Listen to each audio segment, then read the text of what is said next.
change. The young becomes old and mysteries do unfold. Because that's the way of time. Nothing and no one goes unchanged. When I was 8 years old, growing up in New Orleans, Louisiana, I used to listen to these lyrics with my father, played over and over again as he crooned along with George Benson. Of course, at that time, I knew nothing about the law of mutability, and little did I know then that a terrible calamity was to hit this city, changing our lives forever. Images swirl around in my memory as I recall the words, evacuate, Katrina, and get out of New Orleans immediately. It was to me like the end of the world. We piled into the car, leaving my father behind because he was with the NOPD and part of the first responders assigned to the Superdome. Erratic and irrational change was everywhere. Abnormally hot and humid weather, empty shelves in grocery stores, crowded interstate highways, and a heavy pall of fear that gripped the entire city. We headed to Charlotte, North Carolina, where relatives lived, but once there, the unfamiliar reality of change accompanied us. With our eyes glued to the television set, our mother and grandmother wept as we saw the roof of our home, among countless others in our neighborhood, underwater. And we knew that this was permanent change. Communication was limited at best, and texting was not the quick option that we take for granted today. Yet, we learned to share and to be mindful of others as we were now in crowded space. We enrolled into a new school only to learn that we were often looked upon as aliens, and we were referred to as victims and refugees. Anger filled our consciousness, for we knew that we were neither victims nor refugees. Rather, we were home, in a new environment, of course, but home still. And we soon learned the meaning of collaborative effort with people who care. From the help of others, we were invited to a Jewish temple where the people there raised funds and purchased a completely furnished house for our family. Here, we were riveted by a community where differences in race, religion, age, gender, social class, or any other identities that often divided us did not matter. Today, some 11 years later, I continue to bask in the lessons learned concerning the powerful effects of people coming together to define and redefine ways to build social and human capital, to demonstrate the infinite capacity of the human heart for compassion and love. Today, some 11 years later, I am equally struck by similar emanating from the compassionate principles of civic engagement, servants leadership, and collaboration. Lessons so powerfully demonstrated and communicated by a master teacher, Secretary Hillary Clinton.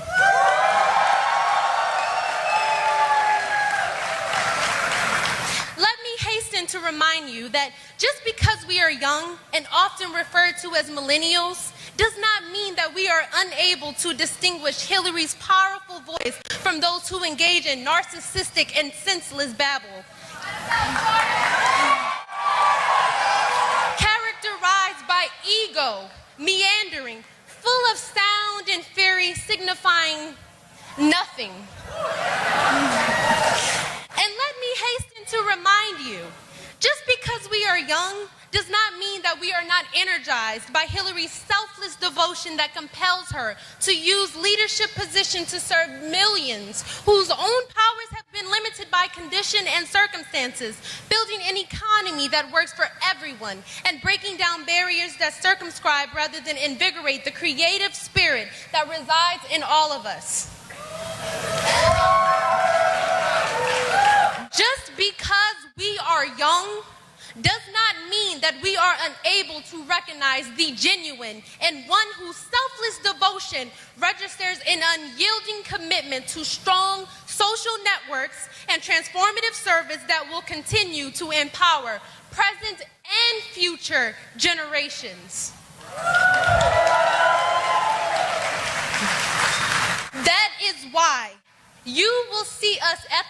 polls in larger numbers than ever before.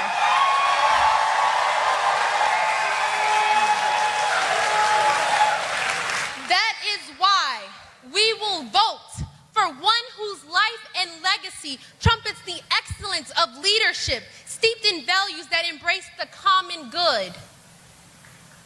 And that is why we will vote. Some of us for the first time, we will vote for Hillary Clinton.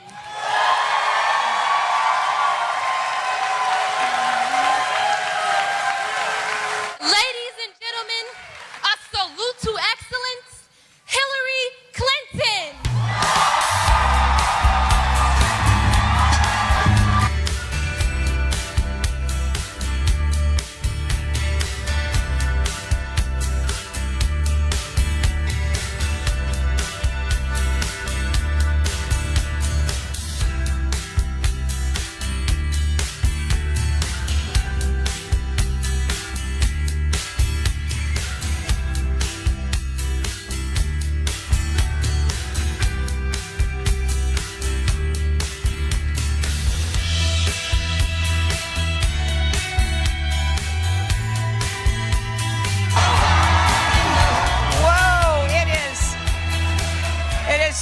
To be here. Thank you all so much. And I was backstage listening to Jordan Polk's story, and it was just so powerful and moving. And her ability to stand up here, talk about her personal family experience, coming out of Katrina, staying strong, moving forward, being a student here at Johnson C. Smith University. I am so excited. I want to thank her, and I want to thank Dr. Carter. Thank you for welcoming us here. You have welcomed 2 Clintons in the last year. There's something about this place that has attracted both my husband and myself. I apologize for being late. We had a disabled airplane on the runway that had to get moved. It took a lot longer than expected, but I've been looking forward to joining all of you here in Charlotte. I want to recognize and thank your mayor, Mayor Jennifer Roberts. There you are. Thank you, Mayor Roberts. I want to thank Trevor Fuller, chair of the Mecklenburg County Commission. I want to acknowledge Josh Stein, candidate for Attorney General, and to all of you gathered here today. It is 61 days until the election. And I think it's so appropriate to be here in the great state of North Carolina at a really well-renowned you know what I'm saying, HBCU, Historically Black College and University, that, like so many others, has played such an important role in our country's history, producing some of America's finest leaders. And I am very proud. I was just doing a phone call on the way here with a lot of my young organizers on college campuses across our country. And I got a question from a young woman at another historically black college, University, Fayetteville. And I told her that I have a plan to help all of you afford to go to college.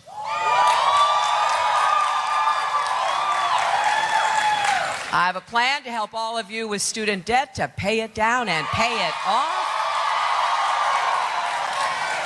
And I have a special plan of a $25 billion fund specifically aimed at supporting HBCUs. Because we need a lot of opportunities for young people from everywhere. It shouldn't matter what you look like, where you're from, or who you love. You deserve to be in college if that is your choice. So right now we're up and running. We're organizing across America. And as Jordan said, this election has such high stakes, but the highest stakes are for young people. Young people across America. This election is going to determine in so many ways what kind of futures you will have. I don't say that lightly.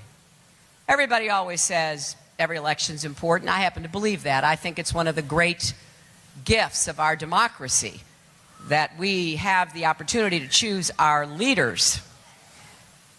And people, brave people, going back for so many years, have fought to preserve that right. And that right is under attack right now.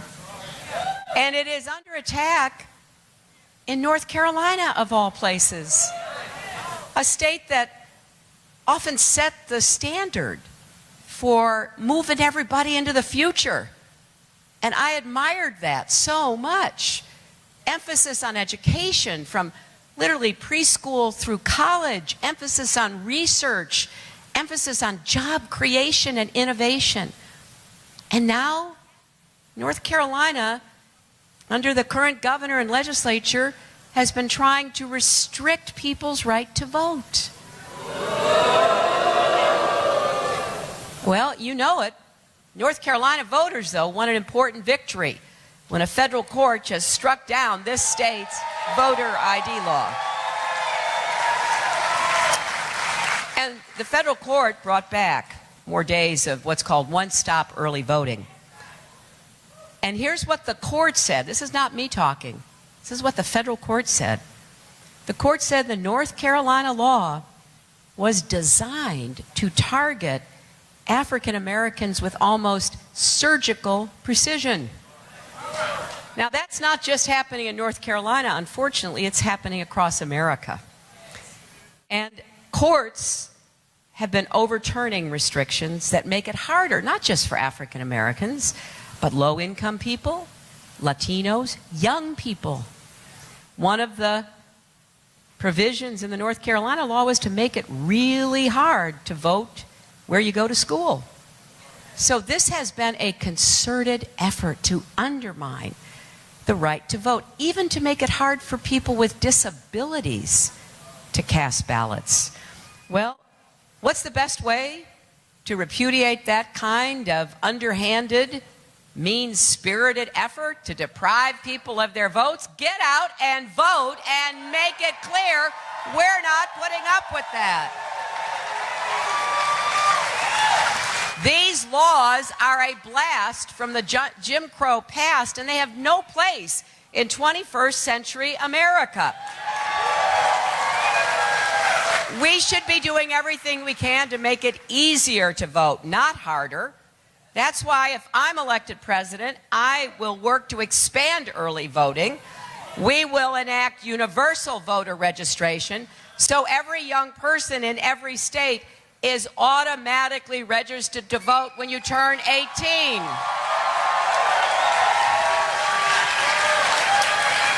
And we will repair the damage done to the Voting Rights Act and take on discrimination in all forms. Now, HB 2 is another example of trying to discriminate against people that doesn't have any place in our modern society. You've seen this firsthand in North Carolina. Discrimination is not only wrong, it's bad for business. The NBA, you know, canceled the game.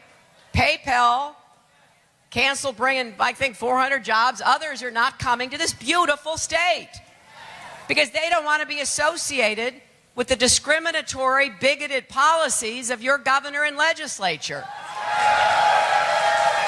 Now, one thing you can do about that is change your governor in November.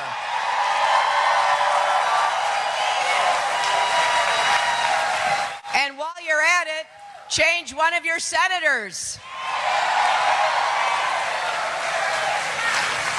We're going to need reinforcements up in Washington. We got a big agenda. And, you know, people say to me, well, What is it you're going to try to get done? Well, I'll show you. Real easy. We just published a book. Right? Tim Kaine and I put this book out. It's called Stronger Together. It's not very long, not a hard read. But we have this old-fashioned idea that if we're asking you to support us for president, we ought to tell you what we're going to do. Not just bluster, not just empty words, not just demagogic rhetoric, real plans that will improve your lives, make our country safer and better. So you can pick this up. We're going to build an economy that works for everyone, not just those at the top. Sounds like a good idea. We're going to make the biggest investment in good-paying jobs since World War II. Infrastructure, advanced manufacturing, clean energy jobs. We're going to make the economy fairer, raise the national minimum wage, get people to work full-time out of poverty. And we are finally going to guarantee equal pay for women's work. It is long overdue.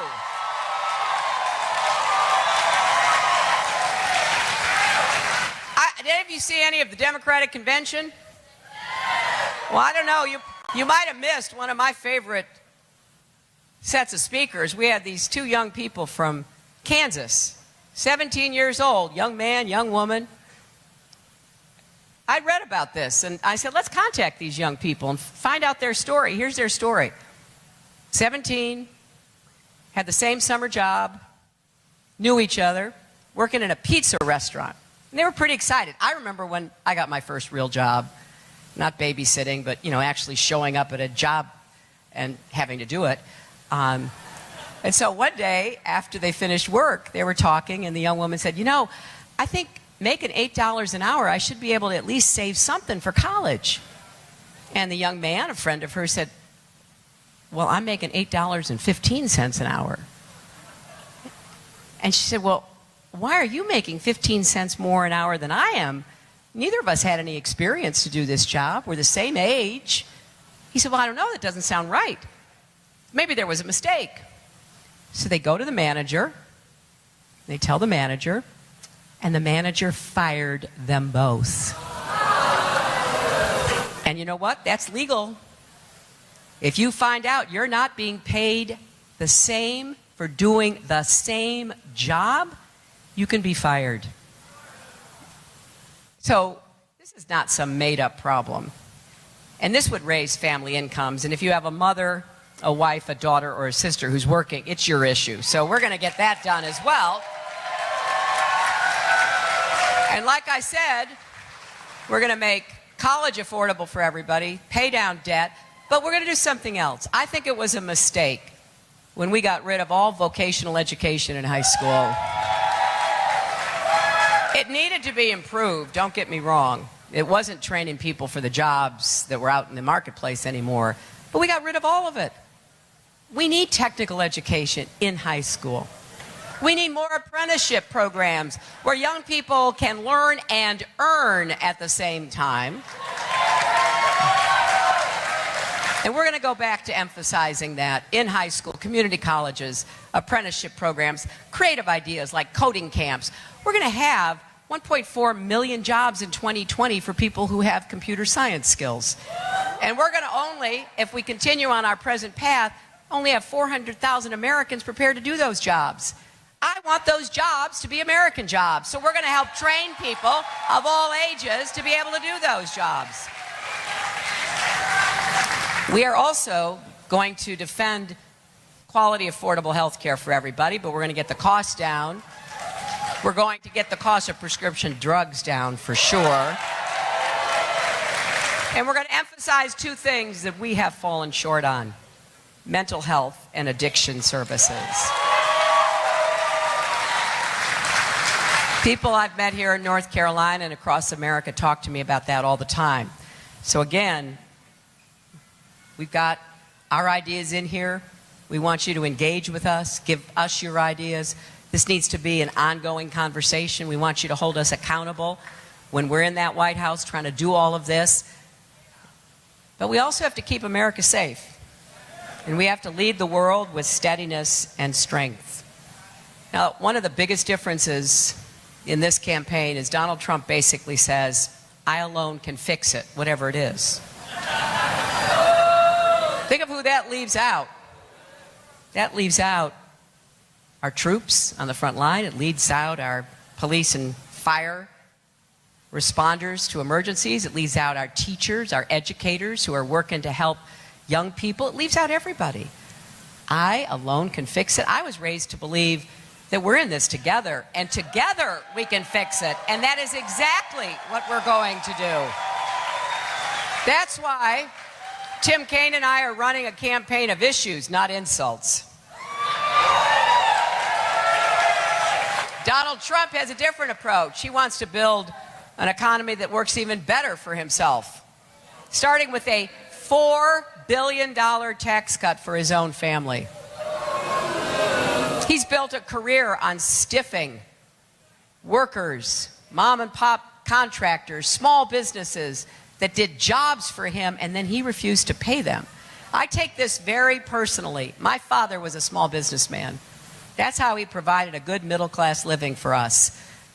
He printed drapery fabrics. He would get the fabric and roll it out on these big, long tables, and you'd take a silk screen, and you'd put it down, you'd dump the paint in, you'd take the squeegee, you'd go across, you'd lift it up, you'd go down the end of one table, start on the other end of the other table, and you'd do it until the job was done. Sometimes I was there helping him. And then he would load the fabric into his car, and he would deliver it. I tell you what, I am so grateful he never had a contract with Donald Trump's businesses. In fact, I just ran across the story in Las Vegas when I was there a few weeks ago of a small drapery business who got what they thought was the greatest contract ever for Trump's new hotel in Las Vegas. They delivered the goods, and they refused payment for no reason other than it's a game to him. Everything is a game. It's like he's living in his own celebrity reality TV program. You know what, Donald? This is real reality. This is real people. This is real decisions that have to be made for our country. He actually stood on a debate stage and said wages are too high in America. Now, he's got some new advisors. He's had a bunch of advisors. He's got some new advisors. And they're all trying to make him look more presidential and sound more serious. Not working too well. But remember what Maya Angelou, who spent the last years of her life right here in this state at Wake Forest, reminded all of us. I think about it often. I was so privileged to know her. When someone shows you who they are, believe them the first time.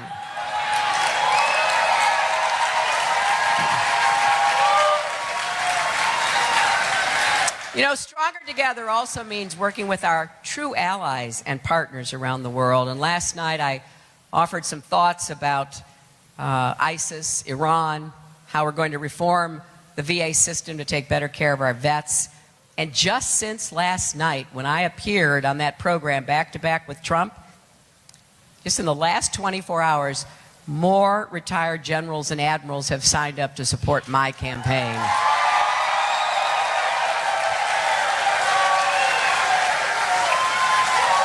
People who have sacrificed and spent their lives protecting our country, valuing what makes us exceptional and already great. See Donald Trump and know he should not be anywhere near the White House. He is temperamentally unfit to be president and commander-in-chief.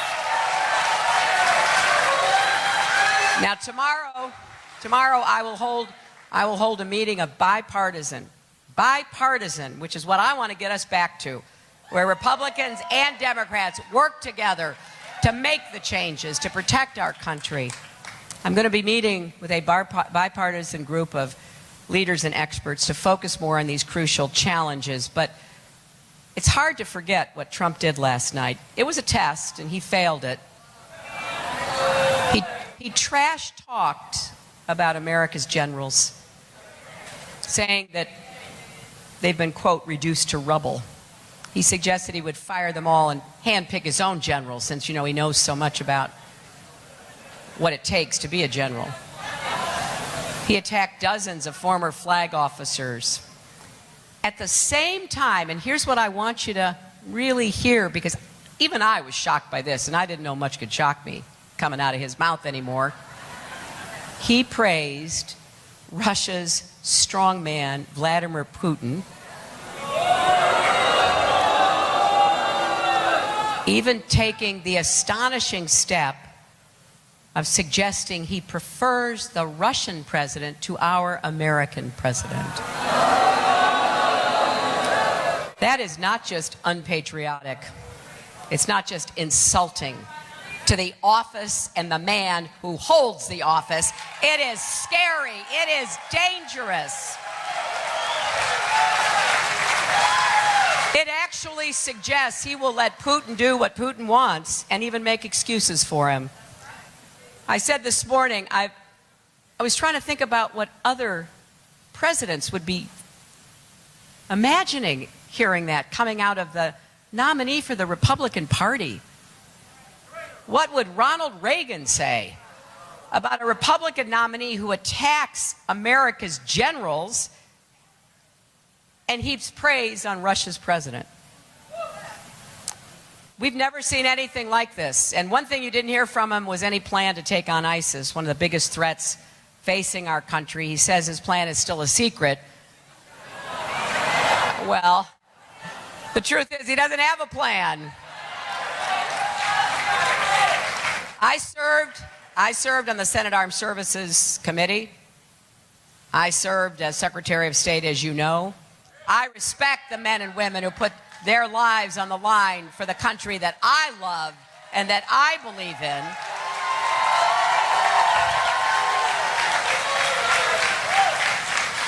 So whether you're passionate about more good jobs, better education, health care, whether you're passionate about protecting our country and the brave men and women who serve us, you have to realize, as so many Republicans are, that this is a time to put country over party. I would be saying that even if I were not running against him.